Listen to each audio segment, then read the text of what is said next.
Assalamualaikum warahmatullahi wabarakatuh. Saya Silmi Novianti dari kelompok 4 ingin menjelaskan tentang gangguan perilaku dan emosi atau juga yang disebut dengan gangguan emosional behavioral disorder atau EBD. Mengacu pada suatu kondisi di mana tanggapan perilaku atau emosional seseorang individu di sekolah sangat berbeda dari norma-norma dengan usia, etnis, atau budaya. Gangguan tingkah laku adalah gangguan yang ditandai dengan pola tingkah laku disosial, agresif atau menentang, yang berulang dan menetap. Perilaku ini dalam bentuk ekstrimnya berupa pelanggaran berat dari norma sosial yang terdapat pada seusia itu. Dan karena itu, pelanggarannya bersifat menetap dan lebih parah daripada kekanak-kanakan atau sikap memberontak remaja pada lazimnya. Penilaian tentang adanya gangguan tingkah laku perlu mempertimbangkan tingkat perkembangan anak. Ciri-ciri gangguan emosional dan perilaku yaitu 1. Ketidakmampuan untuk belajar untuk tidak dapat dijelaskan oleh faktor intelektual, sensorik, atau kesehatan. Kedua, kemampuan untuk membangun atau mengatur hubungan interpersonal yang memuaskan dengan teman sebaya dan guru. Ketiga, jenis-jenis perilaku atau perasaan yang tidak penting di bawah kondisi normal. 4. Suasana ketidakbahagiaan atau depresi umum yang menjalar. 5. Kecenderungan untuk mengembangkan gejala-gejala fisik atau ketakutan yang berhubungan dengan masalah pribadi atau masalah sosial. Mengenai tentang gangguan tingkah laku ini saling berkaitan dengan intelijensi di bawah rata-rata. Nah, gangguan tingkah laku ini juga saling berhubungan dengan gangguan kecemasan, gangguan penyesuaian diri, gangguan mood, dan gangguan yang saling berkaitan dengan substansi. Assalamualaikum warahmatullahi wabarakatuh. Perkenalkan, nama saya Reka Waldaramina dari kelompok 4. Di sini saya akan menjelaskan tentang pendapat mengenai penyebab gangguan perilaku dan emosi. Lorben and Egeland tahun 2011 menekankan, pola asuh bisa memprediksi gangguan tingkah laku pada balita antara lain kurang adanya ikatan emosi, adanya penolakan dan pengasuh yang kurang responsif, serta sejarah keluarga dengan gangguan halusinasi atau kekerasan fisik. Temperamen juga menjadi aspek yang memprediksi gangguan tingkah laku. Selanjutnya tentang lingkungan sekolah dengan anak gangguan emosi dan perilaku. Wehby, Land and Vogt tahun 2003 menguraikan bahwa sejak diberlakukannya Individuals with Disabilities Education Act atau IDEA, yaitu undang-undang yang mengatur tentang pelayanan anak berkebutuhan khusus, menyatakan siswa berhak mendapat pelayanan khusus bila mengalami kondisi sebagai berikut. 1. Ketidakmampuan belajar yang tidak dapat dijelaskan oleh faktor intelektual, sensorik, atau kesehatan. 2. Ketidakmampuan membangun atau mempertahankan hubungan interpersonal yang memuaskan dengan teman sebaya dan guru. 3. Tipe perilaku yang tidak tepat atau perasaan dalam keadaan normal. 4. Gangguan mood karena ketidakbahagiaan atau depresi. 5. Kecenderungan untuk mengembangkan gejala fisik atau ketakutan yang berhubungan dengan personal atau masalah sekolah, termasuk anak-anak yang mengalami skizofrenia. Siswa yang terganggu secara emosional adalah siswa yang prestasi akademiknya dipengaruhi oleh beberapa tipe perilaku yang tidak sesuai. Bila berfokus pada perilaku yang tidak tepat yang mempengaruhi prestasi, maka kebutuhan terhadap pendidikan anak dengan gangguan emosi dan perilaku menjadi kurang diperhatikan. Nama saya Nur Salima. Di sini saya akan melanjutkan materi tentang siswa yang terganggu secara emosional dan perilaku. Dan seperti yang kalian lihat, ada beberapa macam emosi, yaitu ada senyum, malu, nangis, ketawa, sedih, dan marah. Istilah siswa yang terganggu secara emosional adalah siswa yang prestasi akademiknya dipengaruhi oleh beberapa tipe perilaku yang tidak sesuai.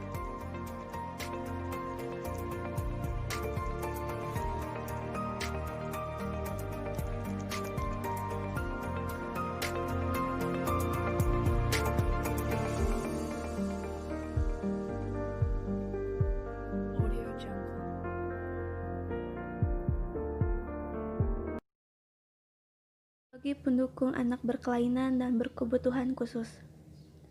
Dua tipe teknologi yang dapat digunakan untuk meningkatkan pendidikan anak penderita ketidakmampuan adalah teknologi pengajaran atau instruksional dan teknologi asistensi atau bantuan.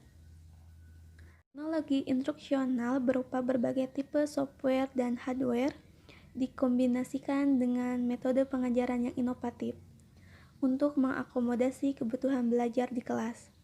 Teknologi ini bisa berupa video, instruksi dengan bantuan komputer, atau program hipermedia yang kompleks di mana komputer digunakan untuk mengontrol display dari gambar dan suara yang disimpan di video disk. Penggunaan sistem telekomunikasi, terutama internet dan World Wide Web, sangat menjanjikan bagi peningkatan pendidikan murid, itu yang menderita ketidakmampuan maupun yang tidak. Bantuan berupa beragam perangkat dan pelayanan untuk membantu murid penderita ketidakmampuan agar bisa berkomunikasi di lingkungan mereka.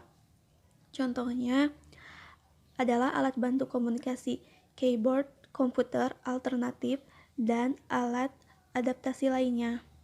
Untuk mencari peralatan itu, pendidik bisa menggunakan database komputer seperti device locator system. Pendidik dan profesional lainnya sering mengakomodasikan teknologi-teknologi ini untuk meningkatkan pembelajaran anak penderita ketidakmampuan. Misalnya, pada murid yang tidak mampu menggunakan tangannya untuk mengoperasikan keyboard komputer, dapat menggunakan komputer yang dioperasikan dengan suara atau teknologi bantuan yang memberi instruksi dari sebuah software yang didesain untuk mengeja instruksi atau teknologi instruksional. Assalamualaikum warahmatullahi wabarakatuh. Perkenalkan, nama saya Ajijah. Saya dari kelompok 4 Psikodik. Di sini saya akan menjelaskan tentang teknologi dan education. Teknologi instruktif dan bantuan mencakup aplikasi tradisional, aplikasi konstruktivis, dan pengolah kata, dan teknologi bantuan lainnya. Robert Edward dan Hariluk 1997. Aplikasi tradisional melibatkan penggunaan tutorial berbasis komputer, latihan, dan permainan. Aplikasi ini dipakai untuk meningkatkan keahlian decoding dan kosakata anak yang menderita ketidakmampuan, terutama mereka yang punya masalah dalam membaca. Aplikasi konstruktivis. Aplikasi ini difokuskan pada pemahaman murid dan keterampilan berpikir. Nah, di antara aplikasi konstruktivis yang dapat dipakai secara efektif oleh anak yang menderita ketidakmampuan adalah organizer kognitif seperti Ideapizer dan Inspiration. Keduanya bisa dipakai oleh anak penderita ketidakmampuan. Nah, software prediksi kata dapat dipakai membantu anak penderita ketidakmampuan fisik untuk menulis di komputer pengolah kata. Program pengolah kata atau word processing telah membantu banyak anak penderita ketidakmampuan untuk membuat kemajuan dalam kemampuan bahasa tulis mereka. Outload, IntelliTalk, Kidswork 2, dan Amazing Writing Machine dapat sangat membantu dalam mendidik anak penderita problem bicara. Program ini bisa membaca teks dengan suara. Sekian. Assalamualaikum warahmatullahi wabarakatuh. saya akan sedikit menjelaskan teknologi bantuan lain bagi anak-anak yang berkebutuhan khusus. Banyak anak dengan ketidakmampuan fisik seperti kelumpuhan tidak bisa menggunakan perangkat yang biasa seperti keyboard dan mouse. Kemudian touch screen, touch tablets, pointer optik, dan perangkat yang dikendalikan oleh suara adalah alat alternatif yang bisa membuat mereka menggunakan komputer. Software atau hardware khusus seperti closed circuit television bisa memperbesar gambar dan teks di komputer untuk anak-anak yang memiliki gangguan penglihatan. Kemudian printer dapat mencetak huruf braille besar-besar, dan perangkat lainnya bisa men-scan satu halaman dan menerjemahkan ke layar, dan bisa dipakai untuk anak-anak yang memiliki gangguan penglihatan. Kemudian penyisipan kata bisa dilakukan di layar dan presentasi video lainnya, sehingga anak yang mengalami gangguan pendengaran bisa membaca apa yang didengar oleh anak-anak yang lainnya. Teknologi komunikasi untuk anak-anak tuli bisa membuat anak-anak yang mengalami gangguan pendengaran berkomunikasi dan dengan orang lain melalui telepon. Nah, itulah mengapa telepon sangat membantu bagi anak-anak yang memiliki gangguan pendengaran. Sekian sedikit penjelasan dari saya. Assalamualaikum warahmatullahi wabarakatuh.